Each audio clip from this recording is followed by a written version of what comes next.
নমস্কার, মহাদেব গার্ডেন থেকে কল্যাণী বলছি। আশা করি আপনারা অনেক ভালো আছেন, আমিও ভালো আছি।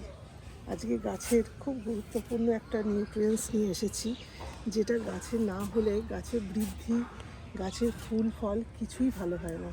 সেই গুরুত্বপূর্ণ সারটার নাম হলো বোরন সার। বোরন ছাড়া আপনাদের গাছে কোনো রকমভাবে ফুল ফল আনতে পারবেন না ঠিকমতো। আজকে আমি একটা আমার গাছের আপডেট দেবো, দিয়ে আপনাদের কিছু কথা বলবো। এই দেখুন, আমার এটা হলো বেদানা গাছ, ছোট্ট বেদানা গাছ একটা 12 ইঞ্চি টবের মধ্যে আছে বেদানা গাছটা। এই গাছে আগের বছরও অনেক ফল এসেছিলো, এবছরও হয়েছে। বেশি ফল আমি এই গাছ থেকে নিইনি, বড্ড ছোটো গাছ তো, এইটুকুনি গাছ। এই দেখুন, এই গাছে বোরন স্প্রে করিনি আমি 2 মাস ধরে, যার ফলে গাছের দেখুন, গাছের এই ফলটা দেখুন গাছের মধ্যেই ফেটে গেছে বোরনের অভাবে। এইভাবে বোরনের অভাব হলে গাছের মধ্যে ফল ফেটে যাবে, আবার কখনো কখনো গাছের বৃদ্ধি কমে যাবে। বোরনের অভাব হলেই দেখবেন গাছের কোনো বৃদ্ধি হচ্ছে না, পাতাগুলো মুড়ে যাবে। আবার কখনো কখনো ফুল আসলেও সেটা গাছ থেকে ঝরে পড়ে যাবে। কখনো গুটি হয়, সেই গুটিও বোরনের অভাব হলে সেই গুটিও গাছ থেকে ঝরে পড়ে যাবে।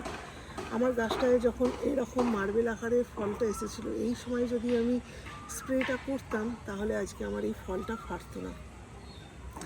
এই ফলটা ফেটেছে দেখি আপনাদের কাছে আমি এই ইনফরমেশানটা দিতে চাই যে গাছে বোরনের যাতে অভাব না হয়, প্রত্যেক মাসে একবার করে বোরন স্প্রে করবেন গাছে। বোরন স্প্রে করলে প্রত্যেক মাসে একবার করে করবেন, বেশি নয়, বেশি করলে আবার গাছ জ্বলে যাবে। প্রত্যেক মাসে একবার 1 ml 1 লিটার জলে আপনারা স্প্রে করবেন। এই দেখুন, এইটা হলো বোরন।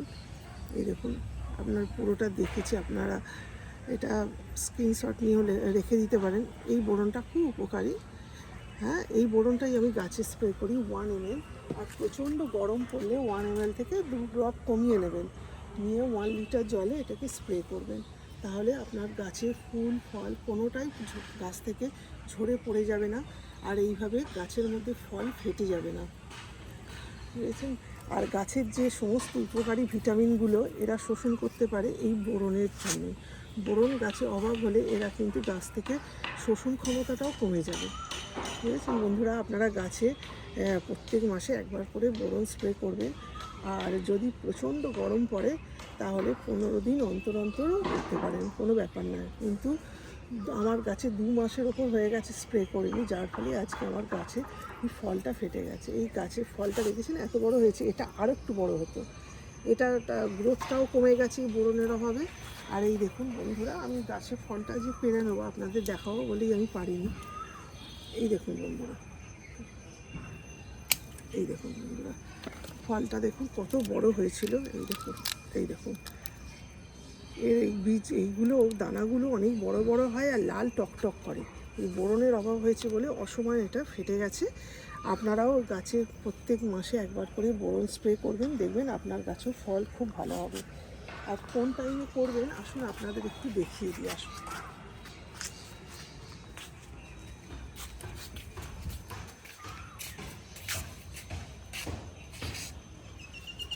এই দেখুন বন্ধুরা, এইটা আমার সাদা জাম গাছ।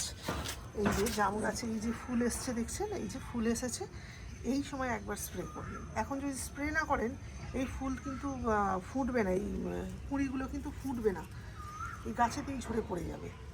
এই সময় একবার স্প্রে করবেন। আর কোন সময় করবেন দাঁড়ান দেখিয়ে দিচ্ছি। এই দেখুন, এই দেখুন, এটা আমার সবেদা গাছ। এই সবেদা গাছে এই দেখুন, এই যে কুঁড়িটা হয়েছে, এই সময় একবার করবেন।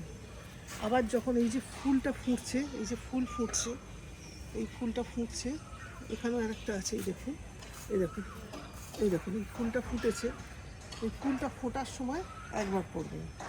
আবার যখন এই রকম ছোট্ট অবস্থায় আসবে এই সময় একবার করবেন, বুঝেছেন? একটা থেকে একটা অন্তত 20 দিন তো টাইম লাগে একটা থেকে একটা প্রসেসে আসতে, এই সময় একবার করবেন। আবার যখন এই রকম সাইজে আসবে এই সময় একবার করবেন, ব্যাস দেখবেন আপনার ফল খুব তাড়াতাড়ি বড় হবে, রসালো হবে, সফট থাকবে, খুব ভালো হবে। আপনারা এইভাবে গাছে বোরন স্প্রে করবেন, প্রত্যেক মাসে একবার করে, দেখবেন আপনাদের কাছে কোনো প্রবলেম আসবে না, গাছ রোগমুক্ত হবে। নমস্কার, ভালো থাকবেন। আর ভিডিওটা ভালো লাগলে প্লিজ প্লিজ আপনারা সাবস্ক্রাইব করবেন, শেয়ার করবেন, লাইক করবেন। নমস্কার।